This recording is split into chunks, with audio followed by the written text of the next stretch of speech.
And he thinks that God have deserted him. Yes. People have deserted him. Yes. His people have deserted him. His community have deserted him. Yes. The people that he was used to helping and attending to right now looked back at him and called him a monster. A murderer. In fact, they called him a murderer, Yes. a criminal. He became a fugitive in the very land that he was used to enjoying glory and splendor and favor. Man, I thought you want to throw some light on this. This is getting sweet about it. I've heard people asking, why me, God? Why is this happening to me? It is time to open your eye and hear God as he speaks. Now, the reason why he was in the desert, probably he's asking the same questions. Why? How did I end up here? What happened to me? God has forsaken me. Hallelujah. Praise God. Now, if you can survive in the desert without all those things, then you can survive anywhere else. So to me, a desert could be a place of training. My God, my God. A desert could be a place of separation. Karushata. A desert could be God calling for your attention. My God. He's removing you from all the distractions. Tell me, all I the want to hear this. massage, I want to hear this. I want to hear this. all the massage, Gosh! all the good stuff. Comfort. They are blinding us. I'm telling you, sir. Yes, I have yes. seen. Let me be honest. I'm one of the victims. There was a time whereby I thought I've done it. Everything is going well. Even to pray was so hard. I said, you know what? I think I've prayed enough. This is why things are okay. I don't need to pray. But then it hits me. I remember the test. You were there, sir. You helped me go through. You were actually a comfort in my desert. Tell me, God is out. You said, my son, God is calling you. That's true. This is why it is happening. This is not unto death. So I want the viewers to understand that whatever situation they're passing through now, there are many reasons. One of them actually could be even ignorance that might have landed you there. Okay. Or is God calling your attention? Good. He's separating you so that you can give attention to him. My God, my God. So a desert could be a place of realization. A place of realization. Or awakening, should I say. Let me use the last one you just said right now. Yes. A place of an awakening. At times, God wants you to come back and to hit the ancient landmark so that there is a point where you begin to readdress or retrace things the way they ought to be. He didn't hate you. He hasn't abandoned you. Amen. Where did God call Moses? It was actually at the backside of the desert. Hallelujah. Praise the Lord. Can we make progress here? Yes, sir. Look at verse 2. You know, we just read verse 1 now. That the Lord had not appeared unto thee.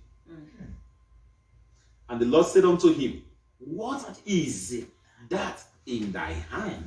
This is where I'm actually trying to bring your attention to right now. What is that in thy hand? And he said, a rod. Let's dwell on this for a while. The men of those dispensations, they were used to handling rods, are actually the shepherds.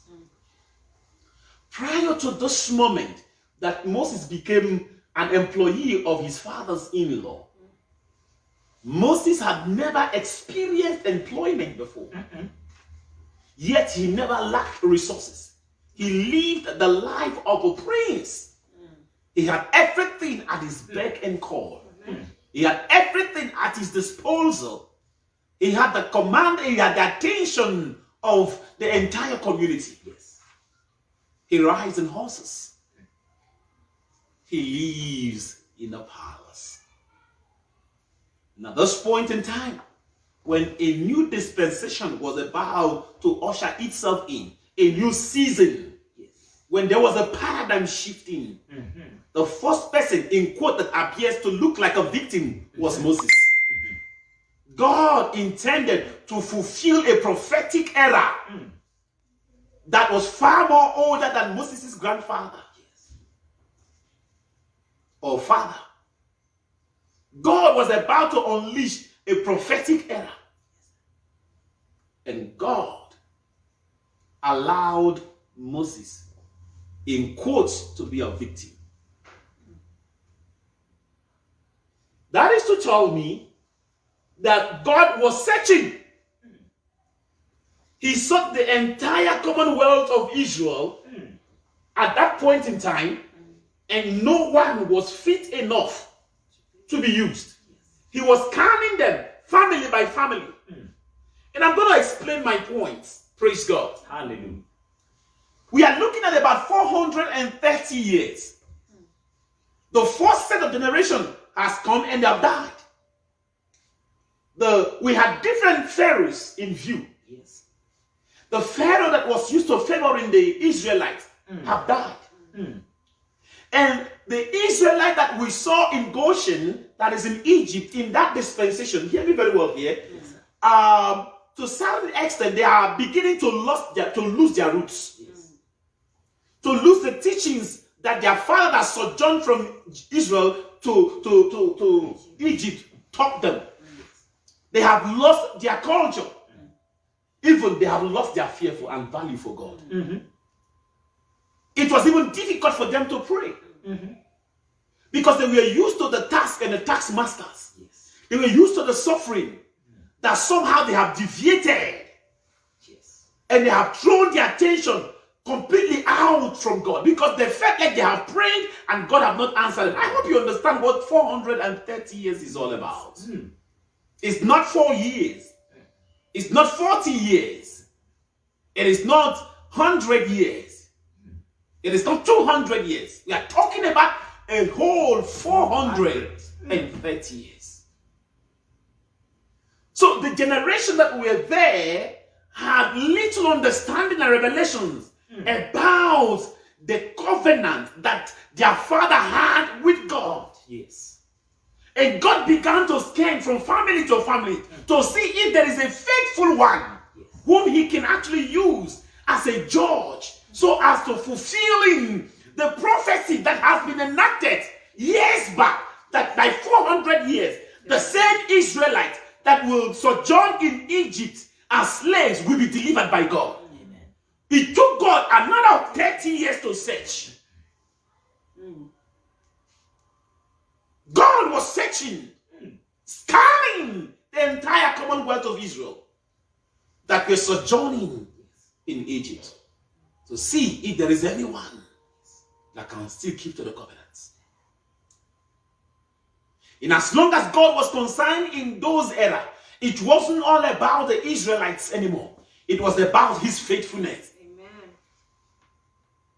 It was about God proving that he is faithful and his words are infallible. For even when men are unfaithful, he is still faithful, for he cannot deny himself. God is not a man that he can lie, nor the son of man that he repents of his word. It was not longer as a result of their right doing. It is now as a result of the infallibility of the word of God. And so there was no one there.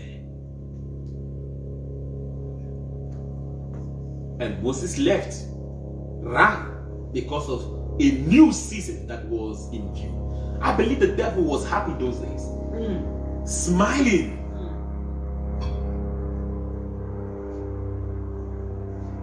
The first thing we need to realize then, remember what we promised the audience today. We are hitting it. Yes. The first thing we need to realize today is this. Moses left and he found himself with a father-in-law. Praise God. Hallelujah. And he became a staff. Sometimes in life, you might be required to stoop low to conquer. At times you were there and situation is forcing you down and you are resisting the wind and the tide, not knowing that down there is where God have actually allowed you to find a rhythm and a balance so as to launching out again. Yes. It is actually right there down that you might be able to hear his voice.